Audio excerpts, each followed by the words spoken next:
The Poudre River begins in the snow-capped mountains of Rocky Mountain National Park. Traveling a short 125 miles, it is a wild ride, dropping about 7,000 feet in elevation. The Poudre is home to a diversity of wildlife and vegetation. Some of the first humans to use the Poudre River were probably Native American ancestors of the Arapaho. English and French fur trappers came to the Poudre to trap and trade beaver. French trappers buried some of their gunpowder along the river. The French word cache means hiding place, and that's how the cache le poudre, cache the powder, got its name. When the 1859 gold rush was not successful for most, a few tried farming along the Poudre. Simple dirt dams directed water to fields right beside the river.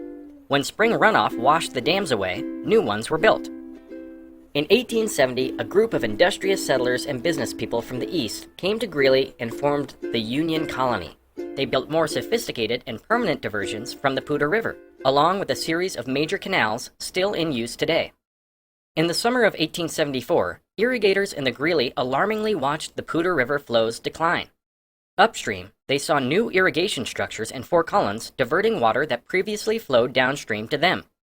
Following an angry meeting at the Eaton Schoolhouse, the eventual resolution was that those who first diverted river water should have the right to the water. First in time, first in right.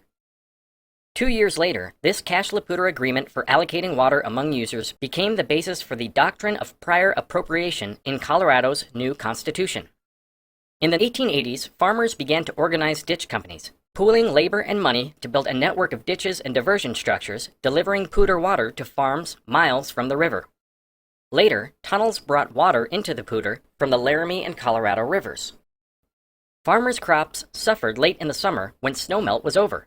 Reservoirs were built, which today continue to provide late growing season water for crops and a year-round supply of water for cities. People in Fort Collins got tired of getting their water from wooden wagons, hauling it from house to house. A new system diverted water from the Poudre to a small reservoir and pumped it through iron pipes to Old Town Fort Collins. The Fort Collins Waterworks building has been restored and welcomes visitors today. Greeley was growing and needed more water, so in 1904, the city purchased a farm with very early water rights at the mouth of the Poudre River Canyon. A wooden pipeline diverted water to the city 35 miles downstream, and is still an important part of Greeley's water supply. Decades later, the Colorado Big Thompson Project was built to bring water from the west slope to supplement northern Colorado rivers, such as the cache le poudre River. A tunnel 13 miles long beneath Rocky Mountain National Park brings water to farms and cities along the Poudre. In the 1960s and 70s, people became more concerned about the natural environment. What about the health of the fish, wildlife, and plants that depend on the Poudre, just like the people? Concerns like this became a national issue, and federal laws were approved to protect the environment. Due to Colorado's unique weather, the Poudre River is subject to flooding and times of drought. Water storage projects were built to balance the water supply between these times of plenty and times with little water, although some flooding helps to keep the river healthy as well. In 1986, Congress designated a portion of the Poudre River, but not its whole length, as wild and scenic because of its beauty and free-flowing condition. Based on the Poudre River's crucial role in the creation of water law and complex water systems, Congress designated the lower cache le poudre River as a National Heritage Area to commemorate the significant historical and cultural contributions made to our nation. It was the first National Heritage Area west of the Mississippi. There are lots of different voices in northern Colorado with an interest in the Poudre. Farmers, urban water managers, environmental researchers, recreationists, business people, and the heritage area.